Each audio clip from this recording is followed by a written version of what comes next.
Hello students, chapter number 7 geography का start कर रखा है हमने। हम लैंड ट्रांसपोर्ट में रेलवेज़ को कर रहे थे। रेलवेज़ पिछले वीडियो में जो मैंने बताया कि इंडियन रेलवे को अब हमने 16th जोन में डिवाइड कर रखा है। देखिए वो 16th जोन है, एक अलग क्राइटेरिया सेट करके किया गया है उनको, ठीक है। लेकिन जो मेजर रेलवे को हमने डिवाइड करना है या डिस्ट्रीब्यूट किया है उसके पैटर्न के अकॉर्डिंग कि रेलवे का नेटवर्क कहाँ कहाँ किस तरह से है, उसको डिवाइड करने के लिए जो मेन चीज़ आती है कि किस तरह की रेलवे हमें लगानी चाहिए, लाइंस किस तरह की होनी चाहिए, कितना उसमें आप कह सकते हो कि इन्वेस्ट होएगा, कितना पैसा लगेगा और कितनी इनकम होगी, ये सब जो मेन चीज़ इन्फ्लुएंस करती हैं वो 3 चीज़ें रेलवे को ज़्यादा अपना प्रभाव डालती हैं रेलवे पे। जैसे नंबर 1 आ रहा है इसमें फिजियोग्राफिक, ठीक है। फिजियोग्राफिक मतलब फिजिकल अपीयरेंस कैसी है किसी एरिया की, ठीक है।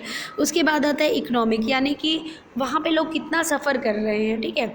उसके बाद आता है एडमिनिस्ट्रेटिव, ठीक है। अब फिजियोग्राफिक में देखते हैं हम। फिजियोग्राफिक मीन्स आप कह सकते हो कि बहुत सारी ऐसी एरिया होते हैं जहाँ पे इतनी ईज़िली हम लोग नहीं अपना कर सकते हैं, मतलब लाइंस नहीं बिछा सकते हैं। कहीं पहाड़ है, कहीं माउंटेन्स है, कहीं प्लेटू एरिया है, ठीक है। तो वहाँ जो है रेलवे का एक तरह से सेटिंग करना बहुत मुश्किल हो जाता है। वहाँ आप कह सकते हो कि बहुत रिस्की भी होता है रेलवे लाइंस वहाँ पे लगाना, ठीक है। सेकंड जो क्राइटेरिया हमने सोचा था वो था इकोनॉमिक क्राइटेरिया कैसे रेलवे को अफेक्ट करते हैं। ध्यान रखिएगा कि जहाँ पॉपुलेशन ज़्यादा होती है वहाँ हम कह सकते हैं कि रेलवे एक बहुत बढ़िया मीन्स ऑफ ट्रांसपोर्ट है, क्योंकि पॉपुलेशन ज़्यादा है।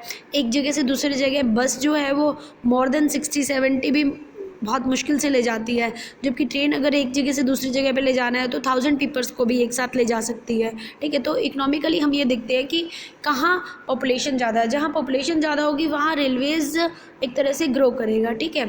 उसके बाद हमने थर्ड जो क्राइटेरिया देखा वो है एडमिनिस्ट्रेटिव फैक्टर कैसे होता है, रेलवे के लिए इम्पोर्टेंट होता है। आप सोचेंगे कि जहाँ मिनिस्टर्स हैं या जैसे दिल्ली हमारी पॉलिटिकल हम कह सकते हैं कैपिटल है, तो वहाँ सभी मिनिस्टर्स के घर भी वहीं हैं, ऑफिसेज वहीं हैं। तो जिसको भी ओवरऑल इंडिया में काम पड़ रहा है, किसी स्टेट को काम पड़ रहा है, किसी स्टेट के किसी मेंबर को काम पड़ रहा है, तो वो कहाँ आने की सोच रहा है।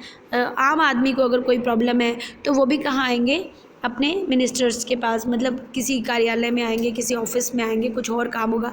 तो जो एडमिनिस्ट्रेटिव जहाँ पे आप कह सकते हो कि हमारी पॉलिटिकल पावर ज़्यादा है ना, वो एरिया भी देखा जाता है। अगर वहाँ पे रेलवे का काम ज़्यादा अच्छे से चलता है, यानी अच्छा बिजनेस कमा सकती है रेलवे। हमें क्या देखना होता है, हमें फिजियोग्राफिक देखना होता है, इकोनॉमिकली देखना होता है और एडमिनिस्ट्रेटिवली देखना होता है कि कहाँ पर रेलवे कितना फैल सकता है, ठीक है। उसके बाद आ रहा है इन इंडिया, मैं पहले भी बता चुकी हूँ, इन इंडिया अब आज इंडिया में 7133 रेलवे स्टेशन नियर अबाउट है। आप इनको एक एक्यूरेट नहीं लिख सकते हो, अप्रॉक्सीमेटली लिखना, क्योंकि ये आपकी बुक में है तो इसलिए ये भी ठीक हो सकता है, बट आपको ध्यान रखना है कि ये चीज़ें चेंज होती रहती हैं, ठीक है। तो 7133 रेलवे के स्टेशन है जो कितने एरिया में फैले हुए हैं, आई थिंक 64,460 किलोमीटर के एरिया में ये फैला हुआ है। लेकिन अब देखिए, अब इसमें जैसे बढ़ा भी दिया गया, अब मैं इतना लेके चलूँ तो ऐसा नहीं चलेगा ना। बहुत सारा एरिया जो अब जम्मू कश्मीर में उधमपुर से लेकर और बारामूला तक रेलवे लाइन बिछाई गई है, आई थिंक वो सब इसमें इंक्लूड नहीं है, ठीक है। और या हमारे बॉर्डर लाइन्स, जहाँ बॉर्डर एरिया है वहाँ पे जो रेलवे लाइन्स वगैरह की फैसिलिटी दी जा रही है वो वाला एरिया भी नहीं होता। तो कुछ एरिया जो नए नए बनते जा रहे हैं वो सब इसमें इंक्लूड नहीं होते, पहले का डाटा होता है थोड़ा सा, ठीक है। चलिए आगे हम करेंगे डिवीज़न ऑफ लेबर। अब मेन जो division of Railways, bar bar labour निकल रहा है जी। अब मेन जो हम कह रहे हैं कि हमने उसको हम कह देंगे कि ज्योग्राफिकली हमने उसको 3 भागों में डिवाइड किया है रेलवेज़ को, ठीक है। सबसे पहले आता है नॉर्दर्न प्लेन में आप क्या एरिया मानते हो? नॉर्दर्न प्लेन में जब मैं मैप करवाऊंगी तो आपको करवाऊंगी, आप कह सकते हो नॉर्दर्न प्लेन में वो एरिया सारा है जो कि प्लेन एरिया होता है, जो माउंटेन्स नहीं है, ठीक है। और वहाँ पे रेलवे की ग्रोथ बहुत अच्छी होती है, क्योंकि नॉर्दर्न प्लेन में अपने यहाँ पे पॉपुलेशन भी बहुत ज़्यादा है। देखिए हरियाणा, पंजाब, दिल्ली, उत्तर प्रदेश, ठीक है। ये सारा एरिया ऐसा है जहाँ पे पॉपुलेशन भी कम है और जहाँ पे आप ये कह सकते हो कि लाइन बिछाना बहुत ईजी हो जाता है। यहाँ कोई ऐसा नहीं है कि प्लेटू एरिया है या रेंज माउंटेन रेंज है, ठीक है। लेकिन यहाँ एक और चैलेंज आता है। एक और चैलेंज क्या आता है कि क्योंकि बहुत सारी रिवर्स जो हैं वो यहाँ से होकर नीचे जा रही होती है, पहाड़ों से जो रिवर आ रही है वो प्लेन एरिया से बहती हुई जा रही है, और रिवर्स को तो रिवर्स के अंदर से यानी रिवर्स के अंदर से तो ट्रेन जा नहीं सकती ना, तो हमें उसके ऊपर ब्रिज बनाना होता है। तो जो मेन प्रॉब्लम आती है नॉर्दर्न प्लेन एरिया में रेलवे की, वो ये है कि ज़्यादातर रिवर्स के ऊपर से ब्रिज बनाने पड़ते हैं, जो बहुत कॉस्टली भी पड़ते हैं और इतना ईजी नहीं होता है, ठीक है। तो नदर्न प्लेन एक अच्छा साधन है जहाँ से रेलवे को बहुत मोटी इनकम प्राप्त होती है, ठीक है। उसके बाद आता है पेनिनसुलर रीजन। पेनिनसुलर रीजन आपको पता ही है, जो डेक्कन का प्लेट्यू और नीचे की अपने इंडिया का जो ये नीचे वाला पार्ट है ना, ये सारा पार्ट आप कह सकते हो पेनिनसुला है, ठीक है।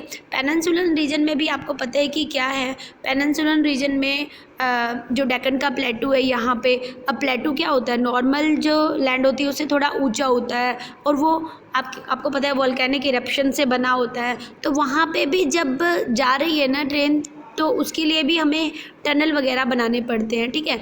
यानी कि टनल बना लिए या कोई और ब्रिज वगैरह, मतलब कुछ भी पहाड़ों को काटना, ठीक है, या गैप्स के बीच में से बनाना, तो वहाँ भी थोड़ा सा टफ पड़ता है रेलवे को, आप कह सकते हो रेलवे को फैलाना, ठीक है।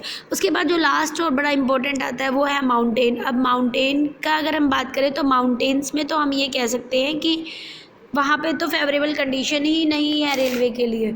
अब माउंटेन्स पे से आप कैसे रेलवे चला सकते हो, बहुत सावधानी से, बहुत रिस्क उठाते हुए माउंटेन्स पे से रेलवे चलती है।